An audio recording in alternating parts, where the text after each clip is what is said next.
So I love this idea that people often look and they say, I would never do that. That's not something that I would ever possibly do. And I chuckle inside. I was thinking about, cheating in the scientific effort. There's all sorts of different ways you could cheat. Um, p-values and um, there's just a lot of different ways.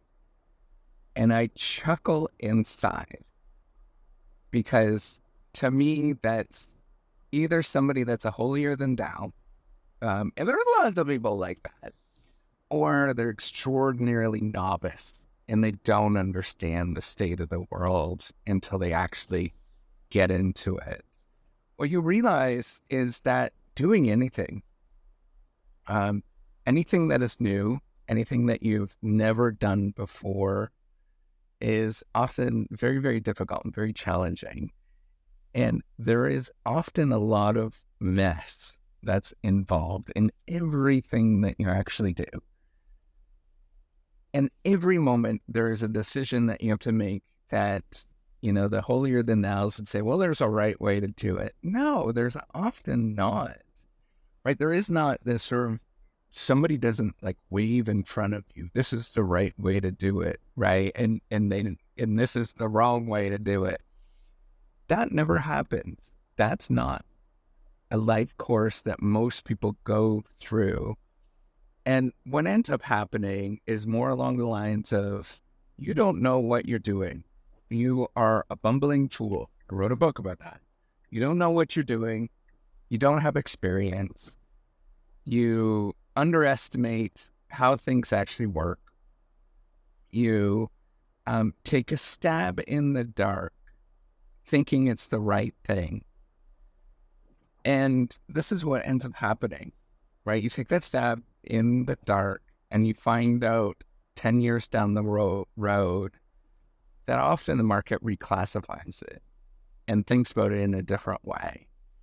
And you took this particular path and you knew that it was a question mark path, but you didn't know what the best possible path was.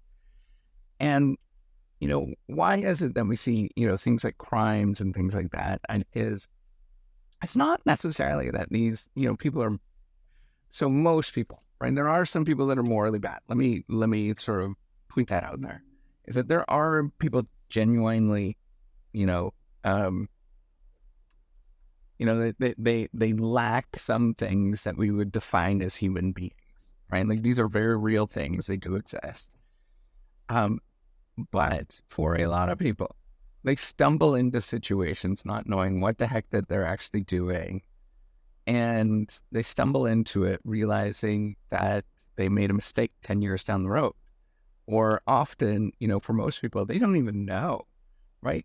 This understanding of right and wrong is metacognition. It's thinking on top of what you're actually doing in the here and now. And the vast majority of the people in this world don't think in the same sort of thing. Like a lot of people, I was blown away at one point.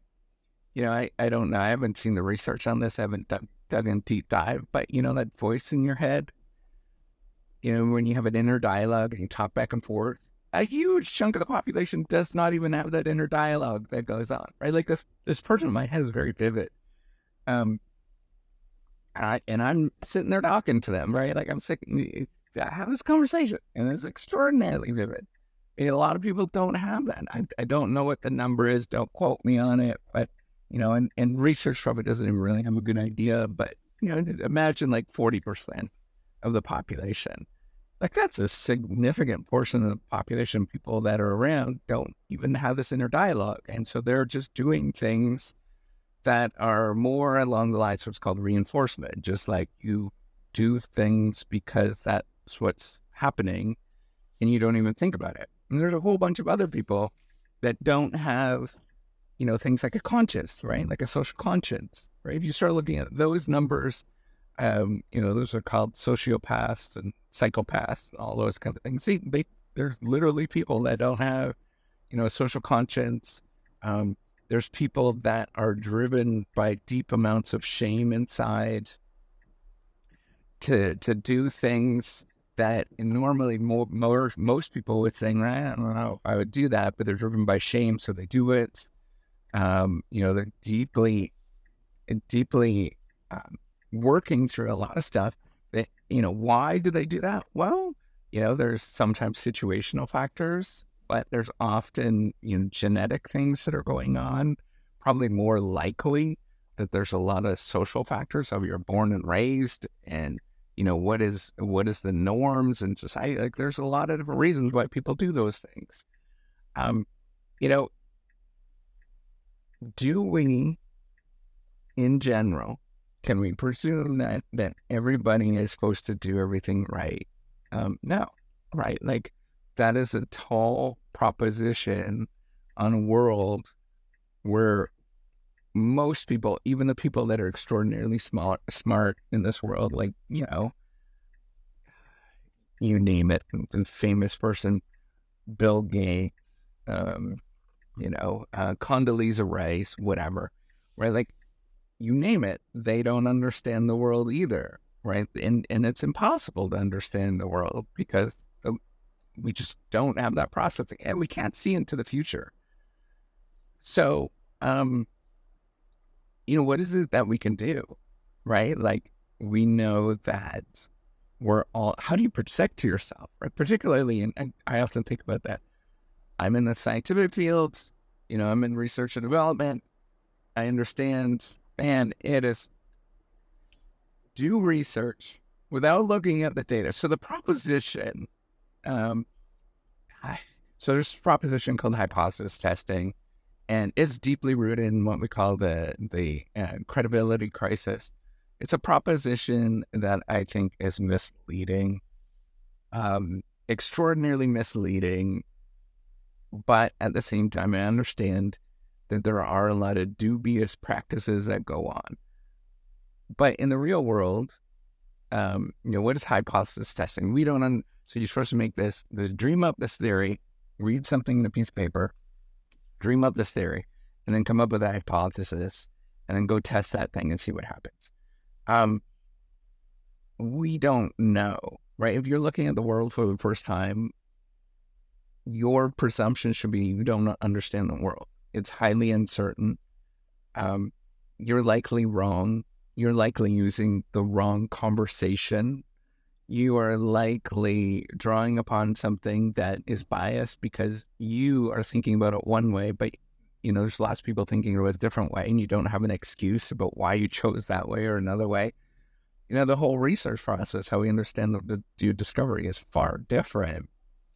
And of course, you have to understand the data first. You don't understand the context, right? So there's all these theories that we understand the world with that are completely without context, right? So we might have a theory about um, how to be a good leader, and that good leader was created in industry, say like heavy industry, right? We looked at this and it's created in factories, and then we're supposed to apply it to a hospital, and we're supposed to know what's going to go on in a hospital beforehand. It's kind of foolish to think about that, right? It seems ridiculous. And what ends up happening almost always is you do it and you get a whole bunch of null results, right? Like, nothing shows, just nothing, right? And you put in a whole boatload of effort to get there, and you get a whole bunch of nothing. So nothing's like nothing, right? Like, you can't present that. You can't go up and show people, I got nothing. Um, Good luck getting anything, good luck getting that through the review process, or good luck convincing other people or getting grant money for it when you're like, yeah, I just did all this work and I got nothing. And why is that? People can't tease apart whether you're lazy. This is legitimately what's going on, right? I'm not trying to be mean. They can't tease apart when they're making inferences, whether you're lazy or whether you actually come up with a null result. You did everything possible, and even that terminology, you did everything possible, presumes that you did a lot of digging and thinking and changing things around It's such a bizarre concept, I think.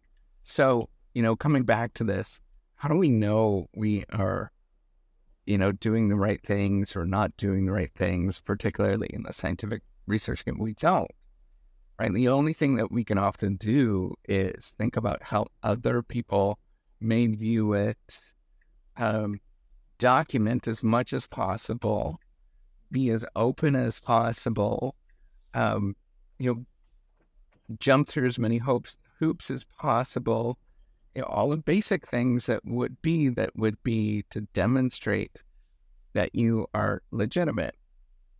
Um, and that's just extraordinarily hard, right? And that's where a lot of people will give up because they're saying, well, my time is more valuable than what other people are saying. And so, one way to say that yes, it could be laziness, but also at the same time as being human. Um, and so you give up with it and you don't demonstrate all those kind of things. And then at some point in the future, somebody reclassifies it as like, oh, this is dubious. Um, but what I want you to understand is there's no right way. We're all figuring this out. Um, but there are better ways that appear more legitimate to other people when you're demonstrating what you're actually doing. But that takes a boatload of work. It's extraordinarily frustrating. You just have to be up for that game. That's ultimately what it is. It's a game to go through all of these things to demonstrate that you're a little bit more legit than somebody presumes about you. So, how do we know? We don't. Um, are there people you're going to run into that think that they're holier than thou? A boatload. Um, what can you actually do about this and knowing what is the right answer? Just keep putting in the work. I mean, ultimately, that's the only thing. This is a defining thing. Just keep putting in the work. You will not want to put in the work. It feels extraordinarily terrible, but you do it anyways. All right. Take care and have a wonderful day.